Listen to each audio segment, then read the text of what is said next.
ನಾನೊಂದು ಈ ಮುಖ್ಯಮಂತ್ರಿಗಳಿಗೆ ಕೇಳಲಿಕ್ಕೆ ನಾನು ಬಯಸ್ತೀನಿ, ನೀವೊಬ್ಬರು ಬಿಸ್ನೆಸ್ ಮ್ಯಾನ್, ನೀವು ರಿಯಲ್ ಎಸ್ಟೇಟ್ ಮಾಡ್ತಕ್ಕಂಥವ್ರು, ಮೂಲತಃ ರಿಯಲ್ ಎಸ್ಟೇಟ್. ಸುಮಾರು ಸಭೆ ಸಮಾರಂಭಗಳಲ್ಲಿ ನೀವೇ ಹೇಳಿದಿರಿ, ನಾನೊಬ್ಬ ಬಿಸ್ನೆಸ್ ಮ್ಯಾನು, ಪಾಲಿಟಿಕ್ಸ್ ಬಂದು ನನ್ನ ಪ್ಯಾಷನ್ ಅಂತ ಹೇಳಿದ್ರಿ. ಇಂಥ ಮುಖ್ಯಮಂತ್ರಿಗಳಿಂದ ರೈತರಿಗೆ ಏನಾದರೂ ಅನುಕೂಲ ಆಗ್ತದೆ ಅಂತೇಳಿ ನಾವು ಯಾವ ರೀತಿ ನಿರೀಕ್ಷೆ ಮಾಡೋದು? ಹಾಗಾಗಿ ಮುಖ್ಯಮಂತ್ರಿಗಳು ಈ ಇಬ್ಬಗೆ ನೀತಿಯನ್ನು ಬಿಟ್ಟು ರೈತರು ಪರ ಬರ್ತಕ್ಕಂಥ ಮುಖ್ಯಮಂತ್ರಿಗಳಾಗಬೇಕು. ನೀವು ರಿಯಲ್ ಎಸ್ಟೇಟ್ ಮಾಡಲಿಕ್ಕೋಸ್ಕರ ಫಲವತ್ತಾದಂಥ ಬಹು ಬೆಳೆಗಳನ್ನು ಬೆಳೀತಕ್ಕಂಥ 9600 ಎಕರೆ ಭೂಮಿಯನ್ನು ಕಿತ್ಕೊಂಡು ನೀವು ಚಿನ್ನ ಬೆಳೀಲಿಕ್ಕೆ ಹೊರಟಿದ್ದೀರಲ್ಲ, ನೀವೇನು AICT ಮಾಡಿ ಚಿನ್ನವನ್ನು ಬೆಳಿಲಿಕ್ಕೆ ನೀವು ಚಿನ್ನ ಬೆಳಿಬೋದು ಅಂತ ನೀವು ಹೇಳ್ತೀರಿ. ಆದ್ರೆ ನಮ್ಮ ರೈತ ಏನು ಹೇಳ್ತಾನೆ? ನಾನು ಅನ್ನವನ್ನು ಬೆಳಿತೇನೆ ಅಂತ ಹೇಳ್ತಾನೆ. ಆ ಭಾಗದ ರೈತ ನೀವು AICT ಮಾಡಿ ಚಿನ್ನ ಬೆಳೆಯಕ್ಕೆ ಹೋದ್ರೆ ನಮ್ಮ ರೈತ ಅನ್ನವನ್ನು ಬೆಳಿತಾನೆ. ನೀವು ಅನ್ನ ತಿಂತೀರೋ ಚಿನ್ನ ತಿಂತೀರೋ ಅಂತಕ್ಕಂಥದ್ದನ್ನ ಈ ರಾಜ್ಯದ ಜನರಿಗೆ ಮುಖ್ಯಮಂತ್ರಿಗಳು ಹೇಳ್ಬೇಕು. ನೀವು ಈ ರೀತಿಯಾದಂಥ ಉದ್ದಟತನದಿಂದ ರೈತರ ಭೂಮಿಯನ್ನು ಕಿತ್ಕೊಳ್ಳಿಕ್ಕೆ ಹೋದ್ರೆ ಯಾವುದೇ ಕಾರಣಕ್ಕೂ ಈ ನಾಡಿನ ರೈತ ಸುಮ್ಮನಿರೋದಿಲ್ಲ. ಕನಕಪುರಕ್ಕೆ ಬಂದು ಹೇಳ್ತೀರಿ 1 ಇಂಚು ಭೂಮಿಯನ್ನು ಕೊಡಬಾರ್ದು ಅಂತಂತೇಳಿ ಕನಕಪುರಕ್ಕೆ ಬಂದಾಗ ಮುಖ್ಯಮಂತ್ರಿ ಹೇಳ್ತೀರಿ.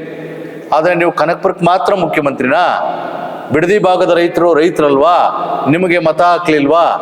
ಶಾಸಕರಾದಂಥ ಬಾಲಕೃಷ್ಣ ಅವರು ನಿಮಗೆ ಮತ ಹಾಕೋದು ಋಣ ತೀರ್ಸೋದು ಬಿಟ್ಟು ನೀವು ಸರ್ಕಾರದ ಪರವಾಗಿ ರೈತ ವಿರುದ್ಧವಾಗಿ ನಿಂತಿದ್ದೀರಲ್ಲ ಬಾಲಕೃಷ್ಣ ಅವರೇ. ಇಷ್ಟೊತ್ತಿಗೆ ಇವತ್ತು ಇಷ್ಟು ತಾಳ್ಮೆಯಿಂದ ರೈತರು 1.5 ವರ್ಷದಿಂದನೂ ಕೂಡ ಹೋರಾಟವನ್ನು ಮಾಡ್ಕೊ ಬರ್ತಿದಾರಲ್ಲ, ಅದಕ್ಕೆ ನಾವೆಲ್ಲರೂ ಕೂಡ ಒಂದು ಸಭಾಷ್ಗಿರಿಯನ್ನು ಕೊಡಬೇಕು. ಆ ಹೋರಾಟವನ್ನು ಹತ್ತಿಕ್ಲಿಕ್ಕೆ ಈಗ ಇನ್ನೊಂದು ಬಣವನ್ನು, ನಿಮ್ಮ ರಾಜಕೀಯ ಬಣವನ್ನು ಕೂರಿಸಿದಿರಿ ಪಕ್ಕದಲ್ಲಿ. ಹಸಿರು ಟವಲ್ನೇ ಹಾಕಿ ಅವ್ರಿಗೂ, ಅವರೆಲ್ಲ ರಿಯಲ್ ಎಸ್ಟೇಟ್ ಮಾಡ್ತಕ್ಕಂಥವ್ರು, ಅವ್ರು ಯಾರು ರೈತರಲ್ಲ.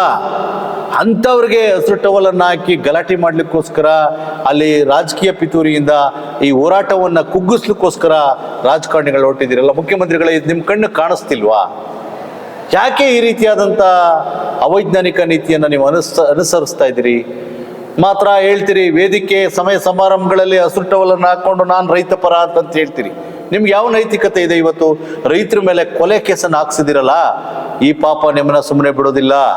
ಈ ಕೊಲೆ ಕೇಸನ್ನು ಕೂಡಲೇ ವಾಪಸ್ ತಗೋಬೇಕು. ನಾವು ಶೀಘ್ರದಲ್ಲೇ ಈಗಾಗಲೇ ನಮ್ಮ ಮಲ್ಲಯ್ಯನವರು, ಕೃಷ್ಣಯ್ಯನವರು ನಾವೆಲ್ಲ ಚರ್ಚೆ ಮಾಡಿದ್ದೀವಿ. SP ಅವರಿಗೆ ಒಂದು ಮನವಿ ಕೊಡುವಂಥ ಕಾರ್ಯಕ್ರಮವನ್ನು ಕೂಡ ಸದ್ಯದಲ್ಲೇ ಮಾಡ್ತೀವಿ.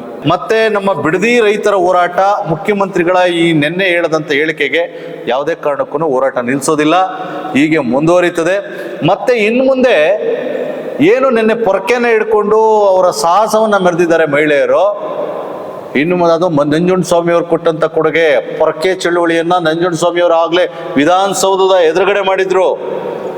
ಆ ಪೊರಕೆಯನ್ನ ಹಿಡ್ಕೊಂಡು ಇವತ್ತು ಆತ್ಮರಕ್ಷಣೆ, ಅವರ ಭೂಮಿ ರಕ್ಷಣೆಯನ್ನ ಮಾಡ್ಕೊಂಡಿರ್ತಕ್ಕಂಥ ಮಹಿಳೆಯರ ಪೊರಕೆ ಇನ್ನು ಮುಂದೆ ಪ್ರತಿಯೊಬ್ಬ ಮಹಿಳೆಯ ರೈತರ ಆಯುಧ ಆಗ್ಬೇಕು ಅಂತಂತ ಭೂಮಿ ಕಿತ್ಕೊಳ್ಳೋಕೆ ಬಂದಂಥವ್ರು ಅಧಿಕಾರಿಗಳು, ರಾಜಕಾರಣಿಗಳನ್ನ ಎದುರಿಸಲಿಕ್ಕೆ ಪೊರಕೆ ಇವತ್ತು ನಮ್ಮ ರೈತರಿಗೆ ಒಂದು ಆಯುಧ.